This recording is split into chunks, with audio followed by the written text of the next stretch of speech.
Of all the races I have battled throughout the galaxy, the Ork is the hardest to comprehend. They wage war with machines that should not work, care little for strategic gains, and are just as likely to slaughter each other as the enemy. How does one battle an enemy that defies all logic? Rogue trader Varniel Larrick. Orks, often referred to as greenskins, are a fierce and warlike species of green-skinned, asexual humanoids scattered across the galaxy. They are unique among the intelligent alien species known to humanity because they have both animal and fungal characteristics. Sharing many traits with the Orks of the dark fantasy Warhammer universe, they were initially known as Space Orks to distinguish them. Enemies, essentially everyone else in the universe, view Orks as primitive, barbaric, hyper-violent and crude. However, they are the most successful and widespread intelligent species in the galaxy, potentially outnumbering every other starfaring species, including humanity, except possibly the Tyrannids.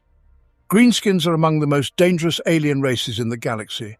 Countless in number and driven by an insatiable desire to fight and conquer, Orks threaten every intelligent species in the galaxy. Orks are perhaps the most warlike aliens in the 41st millennium, with numbers beyond comprehension.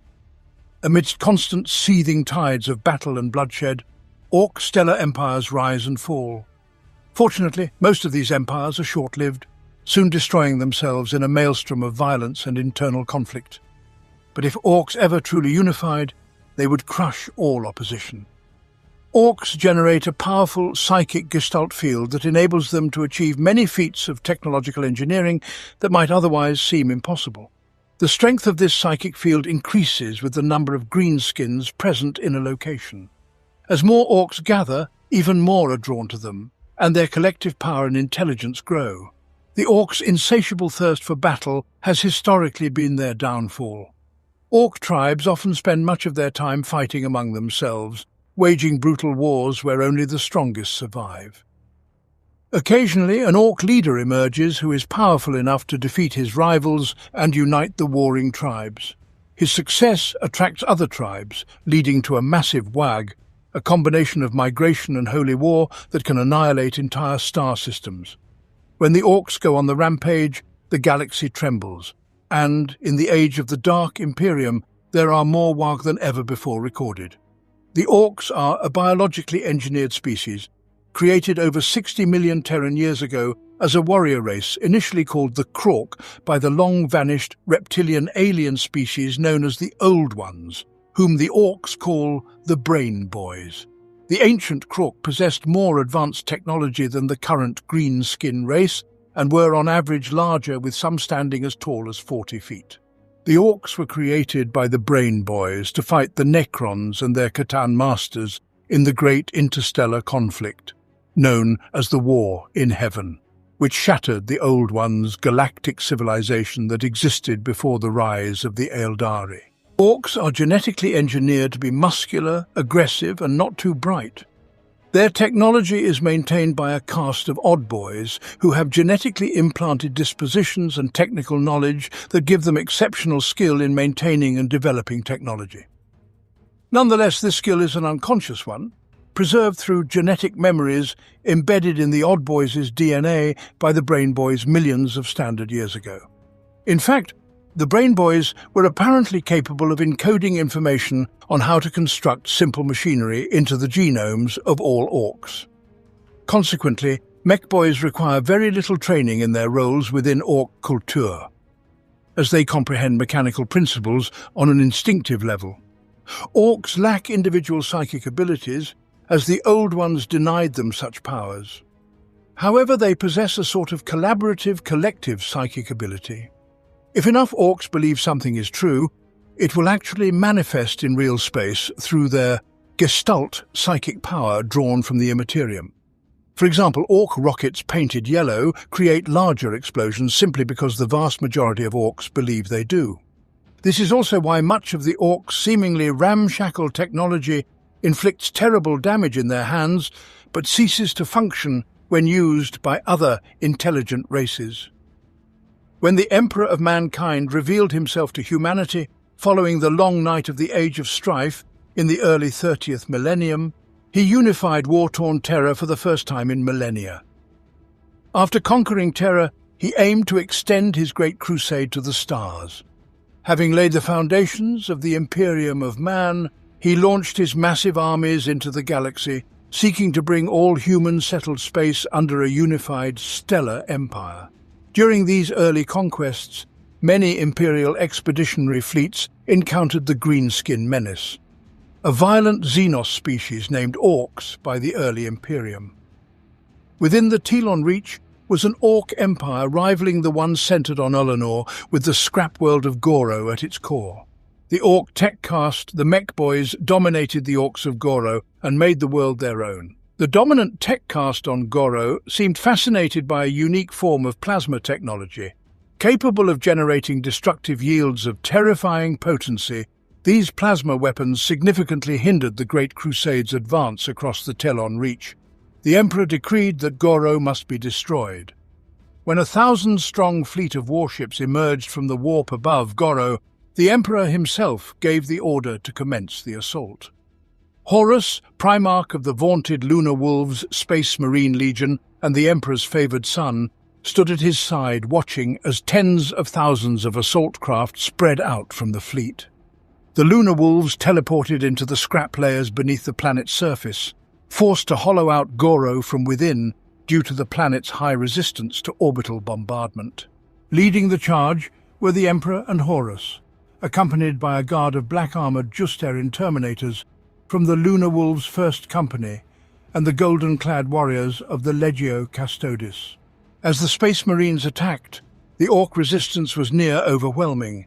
The Orks of Goro were enormous and augmented with scavenged bionics, some standing taller than dreadnoughts and wielding weapons that easily pierced Astartes' power armor. At the height of the battle, the Ork's fury separated the Emperor from his guards. Alone, he slew hundreds of Orks until a blast from an Ork plasma weapon weakened his defenses, allowing an Ork leader to seize him. The creature's strength was immense, buckling the Emperor's golden armor. As the creature's grip tightened around the master of mankind's throat, Horus stormed through the chaos and severed the Ork's arms with a single blow. Together, father and son led their forces deeper into the vast sphere of scrap until they reached Goro's center. The Emperor worked to collapse the self-sustaining plasma sphere that powered much of the world's scavenged Ork technology and contained a warp-fold envelope, causing Goro to implode into the warp. The Emperor succeeded, and without its power source, the scrap world collapsed in on itself. All that remained was a hollow shell of rusted metal around an empty void, marking the death of the great Ork Empire of Goro. The Ullanor Crusade was a massive imperial assault on the Ork Empire of Overlord Urlak Uruk during the Great Crusade, occurring in the final year of the 30th millennium. The capital world of this Ork Empire, where the final assault took place, was located in the Ullanor system of the Ullanor sector.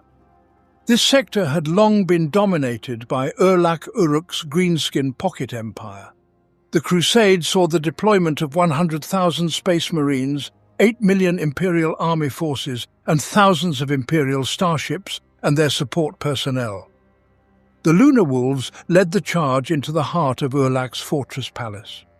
At the height of the assault, Horus, accompanied by a retinue of Lunar Wolves Terminators from the elite First Company, confronted the massive Ork warlord and his 40 Ork Nobs retinue. Horus charged into the Nobs, tearing them apart with his lightning claws until he finally faced the Ork overlord himself. Urlak was no match for Horus's skill and supernatural power. After crippling his enemy, Horus hoisted Urlak's broken body onto the roof of the Greenskin Palace and threw it screaming from the battlements to fall among the Ork horde still assaulting the lower levels. Seeing their leader defeated, sent panic through the Greenskin forces, causing them to retreat from the Terminators. However, the fleeing mobs found no escape, as the outer walls had been breached by the attacking Lunar Wolves, turning the day into a slaughter. In the Overlord's chamber, Horus found every Ork and Terminator dead, except for the gore-drenched first captain of the First Company, Ezekal Abaddon, surrounded by crushed and broken Ork bodies. The Ullanor Crusade marked the pinnacle of the Great Crusade's effort to reunite the scattered colony worlds of humanity. The Orks of Ullanor represented the largest concentration of Orks ever defeated by the Imperium of Man's military forces before the War of the Beast and the Third War for Armageddon in the late 41st millennium. The War of the Beast, also known as Wog the Beast, was a colossal orc wave that threatened Terra itself in the mid-32 and millennium, ending the prosperous period of Imperial history known as the Time of Rebirth. This invasion was led by the enigmatic warlord known only as the Beast. The orcs of this horde rampaged across the Imperium on an unprecedented scale, beginning in the year 544 of the 32nd millennium. The attacks grew in number, becoming the largest greenskin invasion the galaxy had ever known, surpassing even the one defeated by Horus of the Lunar Wolves on Ullanor during the Great Crusade, which earned him the title of War Master. Nothing was safe from the orcs' primal urge to conquer the galaxy, and the War of the Beast became the largest conflict the Imperium had fought since the Horus heresy. The orcs' widespread advance was only halted in the year 546 of the 32nd millennium, when the Imperium resorted to the most extreme and desperate measures to invade the orc homeworld of Ullanor Prime and eliminate the Beast. This war inflicted terrible costs upon the Space Marine chapters of the Adeptus Astartes and the other military forces of the Imperium. However, it also led to the creation of the Ordo Xenos of the Inquisition and the Death Watch chapter of veteran Space Marines, tasked with ensuring that no Xenos threat to human dominance of the galaxy ever grew so great again. Orc physiology is fascinating and terrifying in equal measure, demonstrating inhuman degrees of resilience to the point where they can withstand seemingly fatal wounds with little apparent long-term consequence. Indeed, orcs witnessed suffering fatal wounds in the midst of heavy fighting have often been observed again several days later, larger and stronger than they were before their injuries, and with no sign of those wounds save for some largely superficial scarring. Genitor Aurelius Thos, Adeptus Mechanicus xenobiologist. Orcs are large, heavily muscled, bestial humanoids with green skin and red blood, a result of their symbiotic relationship with fungi. The orcoid physique is incredibly robust, allowing them to withstand immense punishment. Orcs feel remarkably little pain even from severe wounds, enabling them to continue fighting even when grievously injured or technically dead for a short period. This resilience is fortunate given their medical specialists, known as pain boys, operate with a level of surgical knowledge comparable to the 19th century AD. Unlike humans, orcs can survive being beheaded, having their heads sewn onto different bodies and returning to battle. Some who study these alien brutes from a distance believe this contributes to the greenskins' ultra-violent sense of humor. Since pain and fear mean little to them, they find the reactions of their weaker foes, screams of terror and fear, highly amusing, often mistaken for laughter by the orcs and their snickering kin. The greenskin regenerative process is so powerful that an orc hacked to pieces can be stitched back together, bewildered but ready to fight again. Only the most grievous wounds will incapacitate an orc for long, and burning them to ash is reputedly the only way to ensure they are truly dead. A typical orc stands about the same height as an average human male, though he would be much taller if he stood up straight instead of his usual hunched posture. Their frame is extremely muscular and solid, with long, heavily muscled arms and knuckles nearly scraping the ground.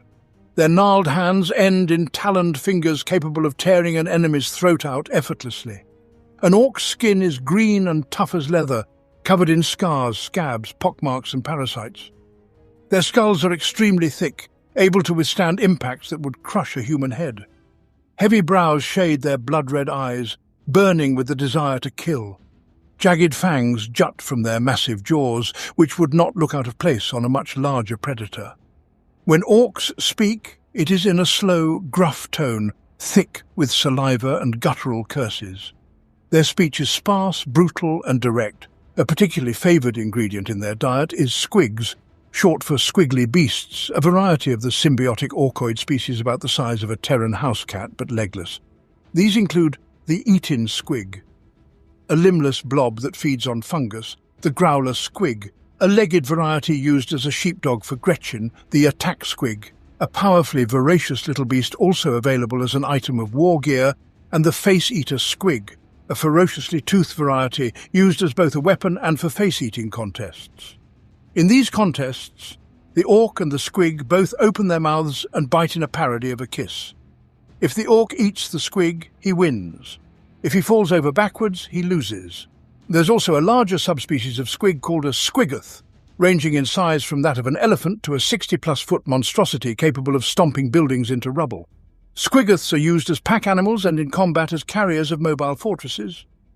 Orcs grow throughout their lives, with the effect particularly noticeable in successful orcs. As an orc survives combats and wins trophies, the respect of other orcs causes him to grow more muscular, aggressive, and assertive. If he wins the ensuing challenges to single combat, he may become a nob, a leader or chieftain of orcs, noticeably larger and tougher than the average greenskin. Once he begins to grow, an orc will continue getting bigger and stronger until he is defeated by a bigger or more cunning orc. War bosses and warlords, rulers of continents and entire orcoid empires, are exceptionally large orcs. Flash gits, however, are a special elite type of orc, typically armed with big shooters. Flash gits are obsessed with polishing their guns and are much larger than an average orc, likely nobs who have gathered into a group based on common interests. Orc physiology is a complex fusion of two symbiotic organisms, genetically linked by their original creators. One strain is similar to a terrestrial animal, while the other resembles algae or fungus living within the former's bloodstream and skin. An orc's animal cells contain the genetic information specific to the individual's orcoid subspecies. However, the fungoid component holds the genetic information for all the various orcoid types, including different odd boys, and aids in wound healing by providing additional biochemical energy through biosynthesis when needed. Orc biology is well suited for combat. They are incredibly strong and tough and are naturally good fighters, always eager for a brawl. There are two main theories about why orcs have this unique hybrid fungal-animal physiology. One theory suggests they were adapted by their masters, who were actually the present-day snotlings. These diminutive aliens gained intelligence from consuming a particular species of mushroom spread across the galaxy with their less intelligent orc slaves, and were deemed stupid again when the orcs consumed all traces of the mushroom, which only grew on their home planet. The more recent imperial theory posits that orcs are the Krork, created as a warrior species by the Old Ones, referred to in orc legend as the Brain Boys, to fight the Necronter and the Catan. The fact that an entire ecosystem can be built from orcoids, and their war readiness from birth, suggests this theory is more likely. Early versions of this theory by the Imperial Magi biologists proposed that the Brain Boys were an orcoid subspecies, like the Orks and Gretchen, but most Imperial experts now believe the Brain Boys were the reptilian Old Ones, who also created other psychic species like the Eldari and Jokaro during the ancient war in heaven. The Brain Boys apparently became extinct or disappeared from the galaxy for unknown reasons during the war in heaven. This theory holds that before their demise, they genetically engineered orc DNA to include a technogene.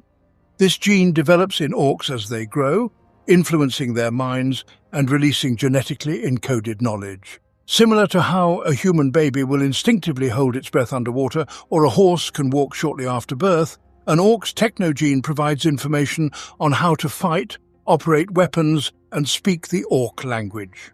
Orc oddboy specialists such as mech boys and pain boys are the mechanics and surgeons of orc society and receive their knowledge through these technogenes. This theory suggests this was a deliberate measure to ensure the orcoid race's survival in a hostile universe.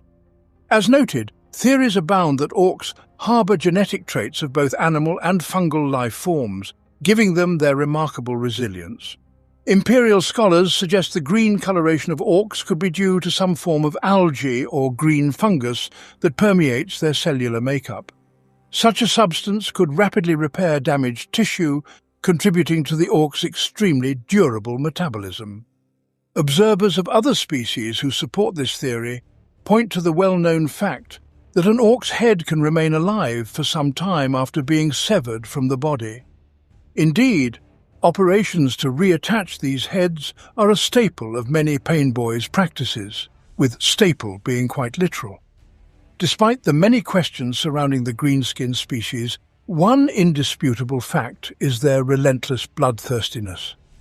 An orc invasion is likened to an incurable disease by the Imperium scholars.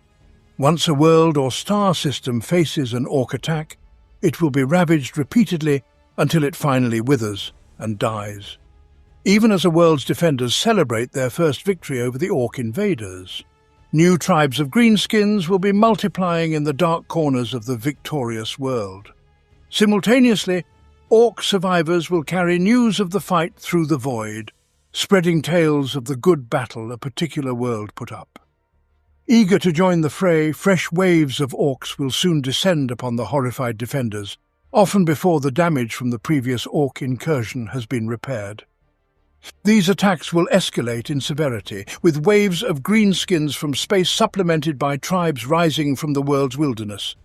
The planet's populace will be overrun one stronghold at a time, drowning in a tide of roaring, battle-mad greenskins. The harder a planet's defenders fight back, the worse their predicament becomes. Every orc slain makes way for two more, while every repulsed attack wave only attracts more enthusiastic greenskins. In this way, some worlds unintentionally become the focus of a warg, with the orcs' numbers and frenzy reaching critical mass as they repeatedly assault the world's defences. Eventually, the pressure from orc invaders becomes insupportable, leaving defenders with two choices: stand and fight to the last, or flee with whatever they can salvage, abandoning their stricken world to the orcs.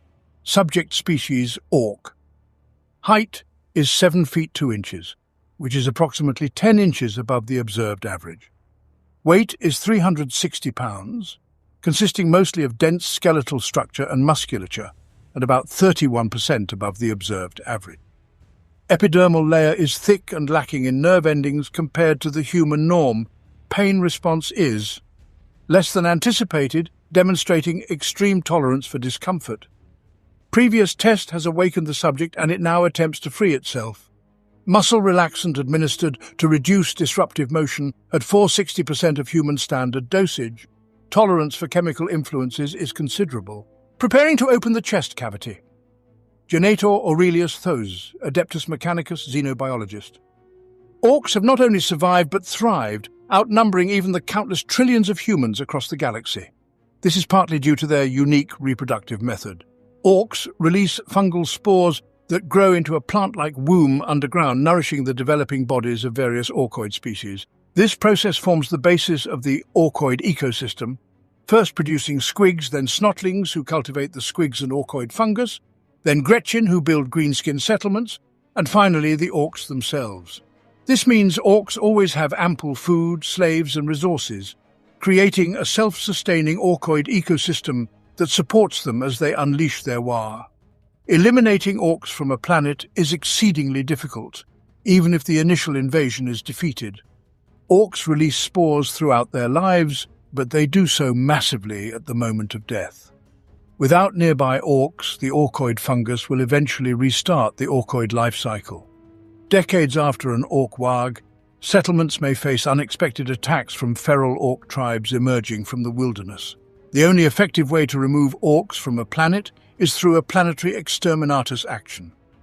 Gretchen, while similar in physiology to orcs, are not as strong or tough as their larger counterparts.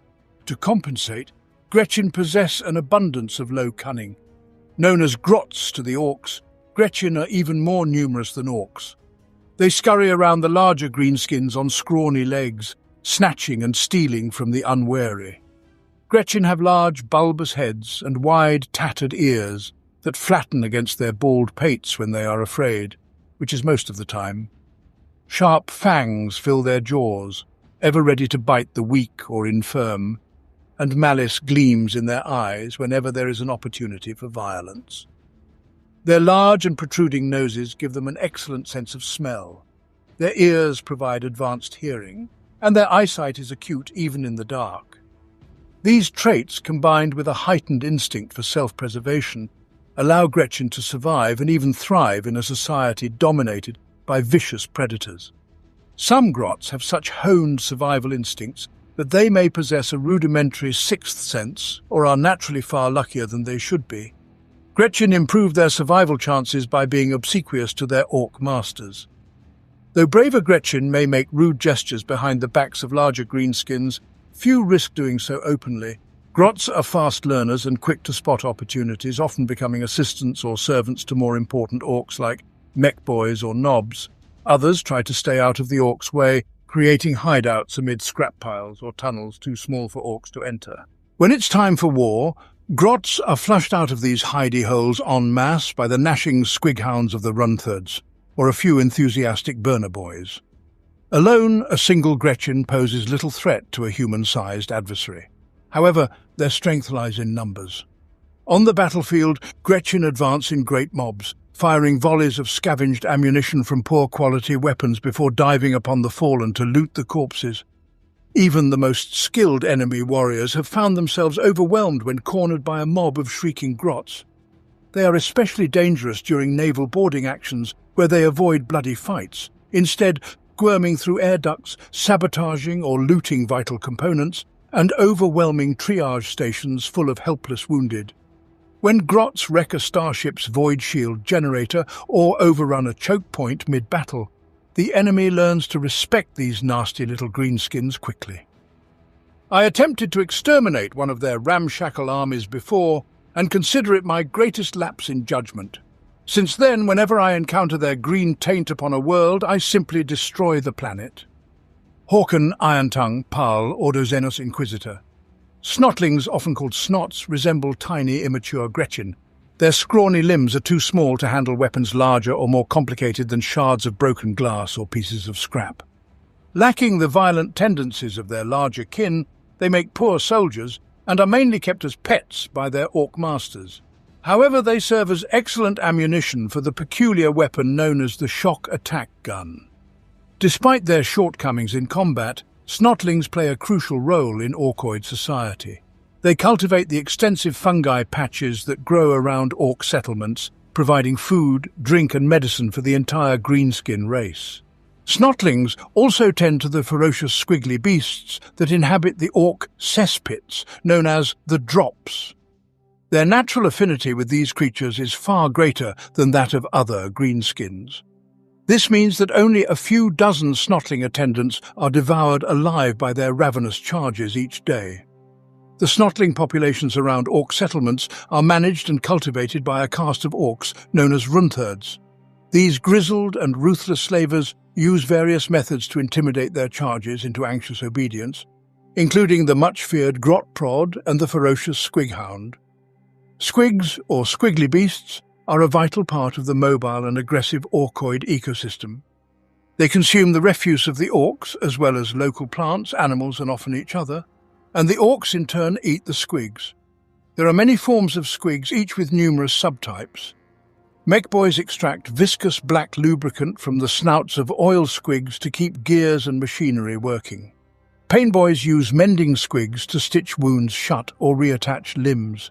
Eating squigs, parasite hunting squigs, bag squigs, and even rare and bizarre sets of musical squig pipes all have their uses. Perhaps the most infamous squigs are the ravenous face-biters, which the orcs use like humans use attack dogs. These snapping, drooling creatures are little more than mouths on legs and are a sign of status. Many orc warlords keep a pet face-biter squig to dine on those who have fallen out of favour. Other equally sharp-toothed squigs breed and grow in the sprawling cesspits of orc settlements, adding an element of unpredictability and excitement to even the briefest trips to the drops. Orc territories range from pirate enclaves to expansive orc empires, all marked by violence. When orcs invade a planet or star system, they bring with them a belligerent ecosystem that overwhelms each conquered world as thoroughly as the orcs crush its defenders. Greenskin society and ecology are incredibly robust, allowing them to thrive almost anywhere. As a result, their settlements can be found scattered across the farthest corners of the galaxy. The Imperium has encountered orcs and their kin living and even thriving in extreme environments such as toxic death worlds, newborn planets with intense volcanic activity, depressurized abandoned orbital platforms, Drifting ice flows, irradiated asteroid fields near active stars, corrosive chemical swamps, lightless nightmare worlds teeming with horrific predators, and the bombed-out remains of planets subjected to exterminators. Rumours among the Imperium's rogue traders suggest that there are even orc enclaves within the Eye of Terror, though most dismiss this as madness. No matter their location or numbers, greenskins are a deadly threat that will multiply exponentially if left unchecked. Within solar weeks, a small raiding party can swell into a roiling, anarchic horde bent on war and destruction. Various theories explain how orc numbers increase so quickly, from spontaneous physical division to the release of wind-blown spores after death. The Van der Meist theorem even suggests that greenskins inhabit an alternate pocket of reality and simply fall through, fully formed, wherever others of their kind are already at war. While many of these theories are implausible, it is certain that where one orc is found, more are never far away. Combined with their relentlessly warlike nature and tendency to grow larger and more powerful with each battle, it is easy to see how rampaging orcs can quickly overwhelm a planet's defences. A ragtag band of orcs that escapes their spacecraft's wreckage and vanishes into an imperial city's underhive will return within weeks as a horde of murderous savages, sweeping everything before them in their quest for conquest. Those they don't kill will be enslaved, and what they don't destroy will be looted. Soon another world will fall to the Orks, its cities reduced to ruins and its population enslaved by brutal greenskin overlords. Observations of Orc settlements reveal that Orc civilization is extremely hierarchical. A greenskin's life is determined not by rank or birth, but by size and savagery. The largest orcs bully their smaller brethren, who in turn push around the diminutive Gretchen, forcing them to do their bidding. Smaller still are the snotlings, tiny and simple-minded creatures useful only for tending fungus or fetching and carrying. The orcoid subraces have a symbiotic relationship. The smaller greenskins perform menial tasks for their orc overseers in exchange for protection. The orc language lacks a word for diplomacy. They resolve disputes through fighting. Many intelligent species believe that violence is a language among orcs, as they use pain and brutality to communicate. Orcs are not very intelligent and view strategy and retreat as un-orky. Their way of life is as straightforward and brutal as they are.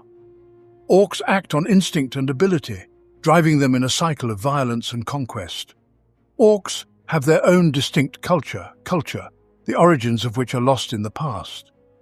Though likely a corruption of whatever came before, it functions well because its fundamental tenet is simple. Might makes right. Orcs instinctively obey those larger than themselves, provided they are a healthy shade of green.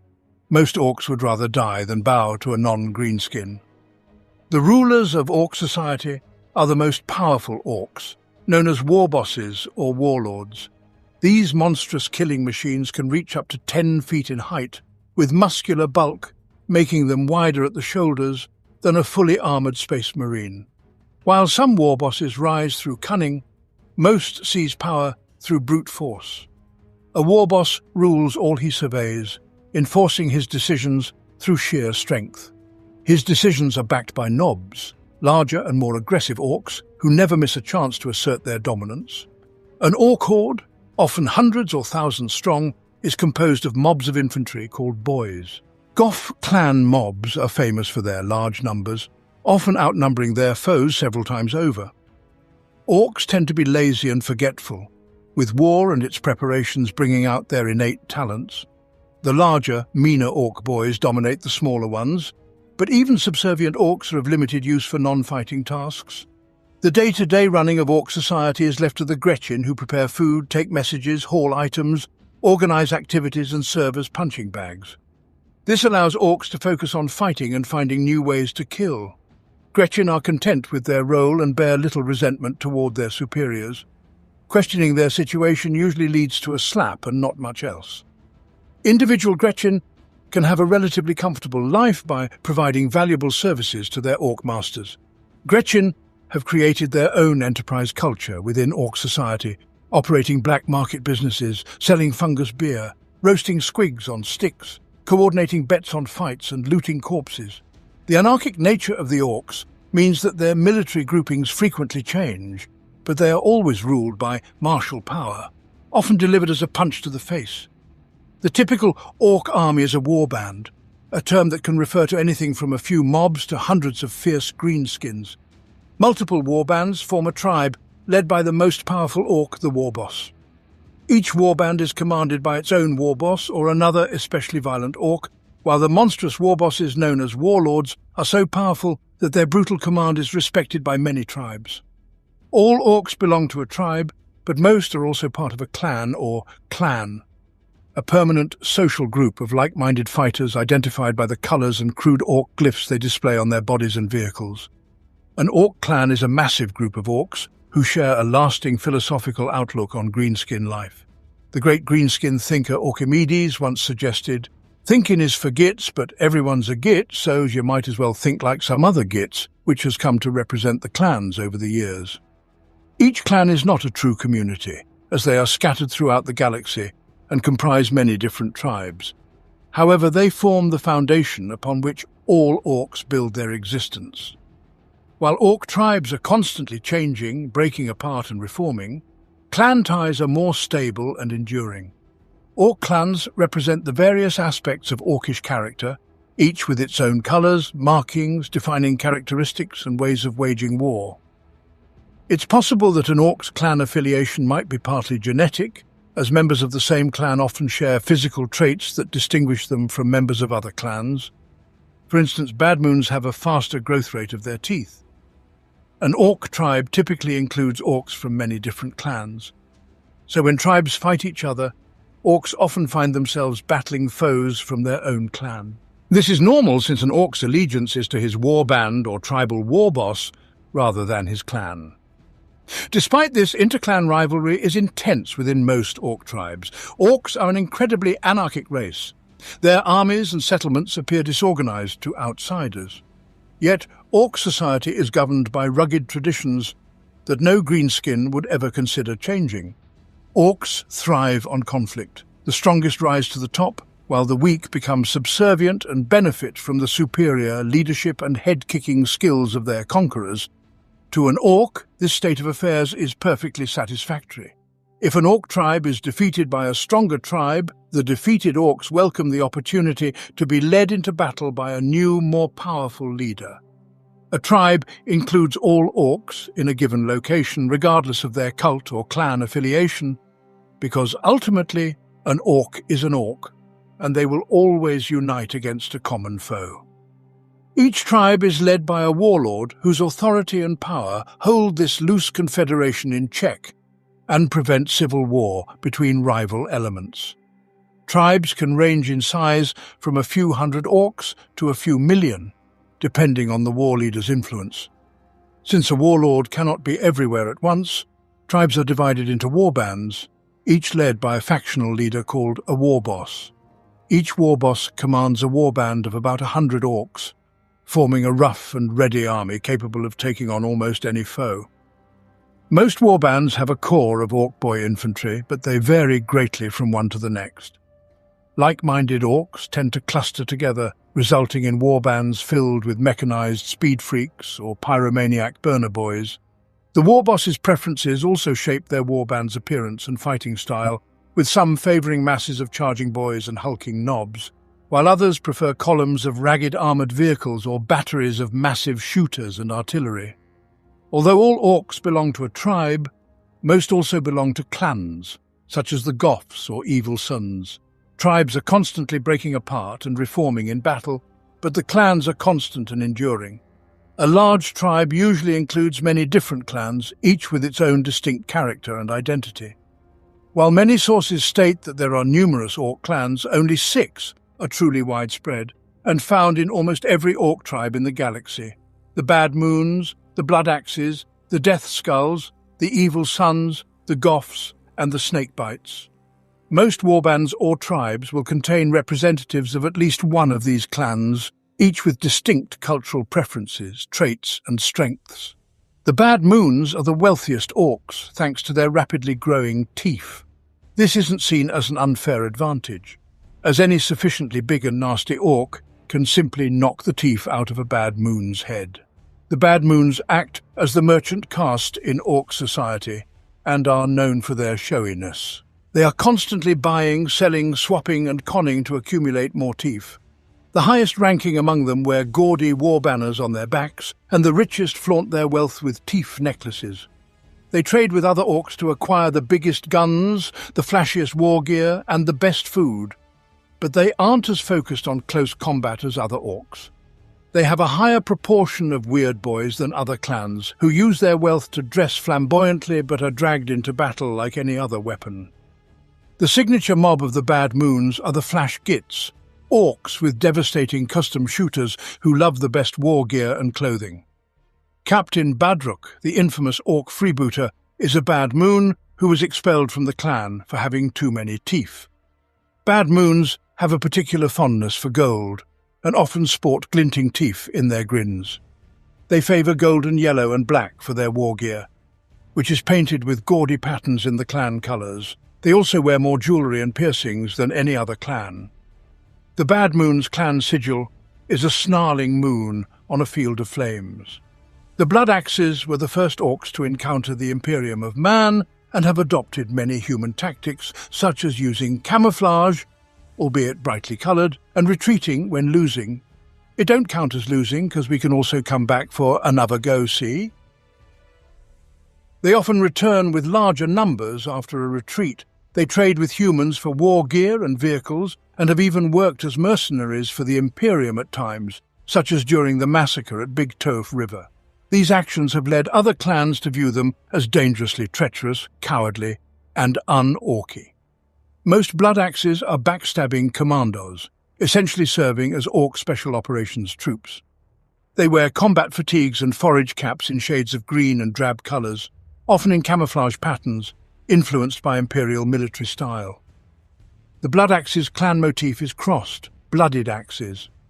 The Death Skulls are looters and plunderers who grab anything useful from corpses on the battlefield, as well as acquiring items from other orcs who aren't watching. They collect anything potentially useful, as well as grisly trophies and lucky trinkets. They are particularly superstitious, often painting themselves and their war gear blue, considered a lucky colour by orcs, for protection. It's common to find looted Imperial vehicles in Death Skull armies, such as chimeras and rhinos. Other orc clans often find some of their vehicles missing, only to see suspiciously similar ones reappear painted blue among the Death Skull's ranks. The Death Skull's symbol is a horned skull. They use skulls, teeth from other intelligent races as luck charms, and have more Gretchen than most orc tribes, using them to scout for and occasionally steal valuables. The Evil Sons are dedicated to speed and making as much noise as possible in combat. Just as the Goths love violence and aggression, the Evil Sons love speed. They have adopted the maxim "Red Uns go faster" as their clan motto. They prize fast vehicles like orc warbikes, war buggies and trucks for battle. To support their mobile warbands, the Evil Sons have a larger population of mech boys to keep their vehicles running. The largest number of orc speed freaks come from the Evil Sons clan. An orc's love of speed can affect his brain, leading to an addiction to the thrill of a wild ride into battle. Beyond speed freaks, there are flyboys, who seek greater thrills by piloting orc fighters and fighter bombers. Members of this clan always wear at least one item of red clothing, making their appearance distinctive. Red is hard for orcs to come by, as few enemies wear red uniforms and most red dye is used for paint. They also use red face paint, and when it runs out they use blood. Evil Sons are known for bright colours, especially red and yellow, and like flame patterns. Many wear goggles and driving gloves, whether driving or not. The Goths are the biggest, meanest and most brutish orcs, and they love the thrill and thunder of battle. Goths will start a brawl for any reason, even among themselves. They are specialists in hand-to-hand combat and prefer close battles. They particularly like stick bombs, which are thrown by hand and useful in close combat in trenches, ruins and bunkers. Goths usually carry a brace of hefty stick bombs in their black jackboots. Goth armies are known for the sheer number of infantry they muster. A mob of Goth boys is usually at least 20 strong, and a true Goth horde has 100 times that number. When the Goths go to war, the ground shakes to the thump of thousands of steel-capped boots. They have the greatest numbers of nobs and stormboys among any greenskin clan, as they are the most militaristic orcs. While all orcs love war and combat, the Goths live only for war. They dress mostly in black, with some white checks, as bright colours are seen as un-orky. Their symbol is the black bull's head, and Goth nobs almost always wear big horns on their helmets. Gaj Kul Thraka is a member of the Goth clan. The Snakebites prefer ancient orky traditions over advanced technology, opting for war paint and huge boars over force fields and armoured vehicles. They wield spears and choppers in battle. Depending on how strict their anti-technology beliefs are, Snakebites may remain as feral orcs, even after acquiring the technical knowledge to advance to an industrial state. Orcs of this clan are adorned with swirling red tattoos resembling coiled snakes. They also cultivate hair squigs to create extravagant crests and top knots. Common features include wolfskin headgear and wolf pelts, adding to their wild and primitive appearance. One distinctive element of their dress is their snake belts, fastened with metal buckles shaped like snakes. The clan's totem is the venomous serpent. The Snakebites' whelps are toughened by allowing venomous snakes to bite them, earning them the name Snakebites from other clans, which they have adopted as their own. Orc freebooters are notorious pirates and thieves, not a clan in themselves. They ply the void in smoking, sparking void ships, aiming to cause as much mayhem and destruction as possible. Preying on anyone foolish enough to enter their hunting grounds, they scream out of the dark on plumes of fire to blast apart their foes.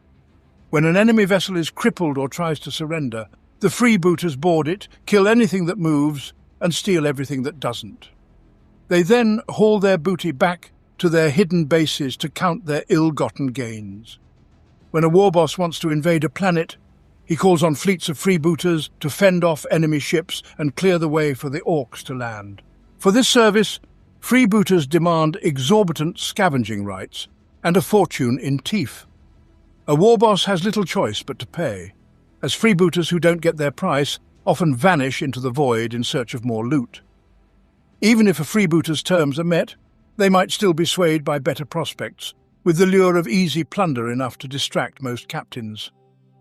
Whether fighting alongside a wag or raiding planets and stealing ships, freebooters often become disgustingly rich, leading many to become flash gits. While not all freebooters are flash gits, all flash gits eventually become freebooters. Arrogant and boorish, a nob who fancies himself a flash git often alienates himself from the rest of his tribe.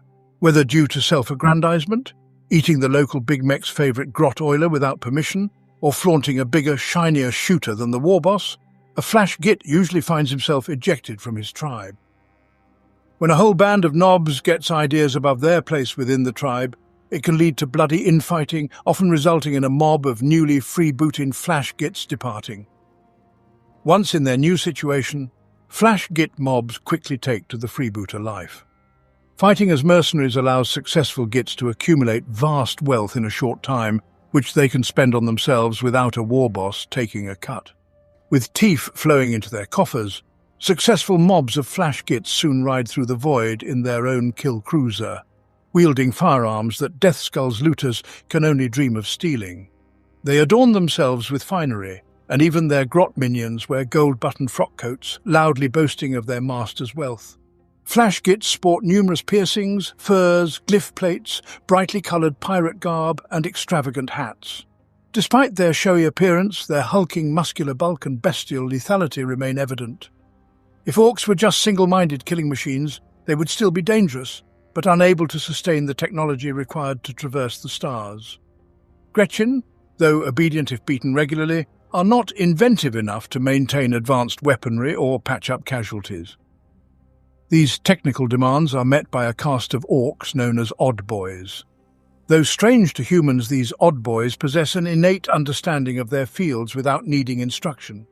A mech boy knows how to create engines and plasma generators without being taught, and a pain boy instinctively knows which squirty tube connects to which wriggly bit when operating on a patient. If asked where this knowledge comes from, an odd boy might say it was in his blood all along.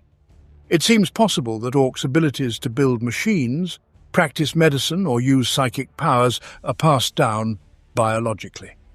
No imperial studies have successfully determined how this process works, but it is likely that the knowledge is genetically hardwired into orcs, possibly a legacy from their legendary brain boys. As an orc matures, his latent knowledge becomes apparent, leading him to assume the role in orc society for which he is best suited. Orcs lacking genetic specialist knowledge join the vast throng of boys content with a life of murder and mayhem.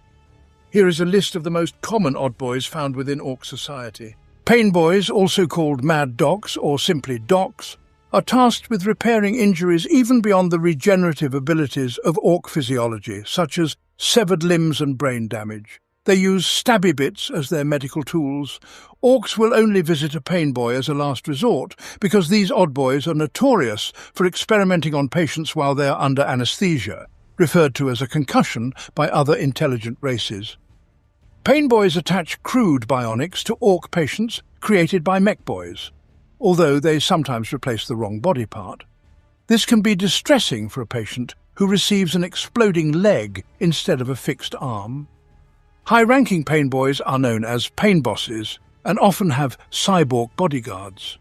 Orcs are surprisingly resilient, surviving even after having their arms, legs and heads swapped around. Herders are odd boys skilled in trapping and caring for squigs. Common among clans of wild boys, herders are rarely seen on the battlefield in orc warbands beyond the feral stage, as their roles become obsolete with the advent of vehicles. Mad boys are orcs whose minds did not develop properly or who have sustained brain injuries. Physically identical to other orcs, they wear outlandish clothing and carry everything from rusty buckets to stuffed squigs into battle, proving their uniqueness.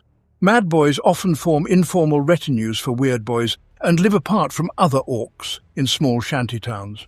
They are considered lucky, their presence a sign of good fortune, though they can cause inconvenience, such as holding impromptu shouting contests or throwing stick bomb pins at enemies. Mad boys are a potent battlefield asset, confounding foes with their unpredictable behavior. They might tear apart an infantry platoon with their bare hands or pick snot grubs out of each other's noses. Mech boys, also known as mechaniacs or simply mechs, are odd boys who serve as engineers, building all the weapons, vehicles and advanced technology used by the greenskins. Mech boys are crucial for orc speed freaks, maintaining the many bikes and vehicles used by orc warbands.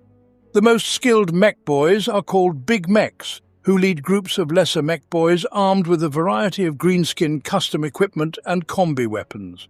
Sometimes big mechs lead entire warbands or war with a large amount of unconventional orc weaponry. A big mech's mastery of technology is unrivaled among orcoid races, often seen generating a custom force field to protect himself and his creations. A big mech leading a greenskin wag is known as a mech boss. Wild boys are orcs driven to explore rather than fight, seeking out deep jungles or arid deserts where survival is challenging. If they endure and multiply, these remote orc tribes may degenerate into savages known as wild boys. Some return to their parent warband, learning about orc culture and taking their place in warrior society, exchanging spear and axe for slugger and chopper. If their orc ancestors have been driven off or slain, they develop into feral orcs.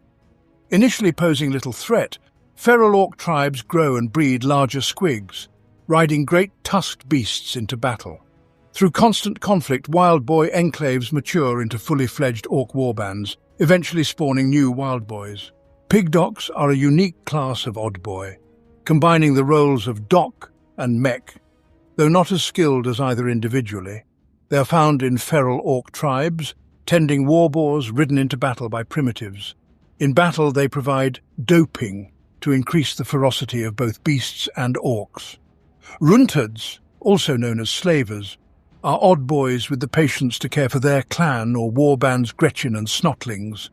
They wield whips, grabber sticks, and grot prods, leading Gretchen mobs into battle or ordering Gretchen crews of big guns. They use squig hounds to eat errant grots in battle, increasing the morale of Gretchen mobs. Runtards can also own slaves from any intelligent race except the Necrons. Speed freaks are orcs addicted to the sensation of speed, banding together in mobs and warbands full of buggies, bikes and trucks. They belong to the cult of speed and are known for their red-painted vehicles as "the red ones go faster." Due to the many vehicles in each warband, they often have several mechs to keep them running. Sometimes a warband of speed freaks is led by a big mech instead of a war boss. Weird boys are orc psychers who draw power from the wag rather than the warp. However, absorbing too much power can cause their heads to explode, resulting in a psychic backlash that can affect other orcs. Weird boys avoid combat but are often forced into it by war bosses who value their ability to cast green flames and lightning. Some weird boys become addicted to the power and seek out battles known as warp heads.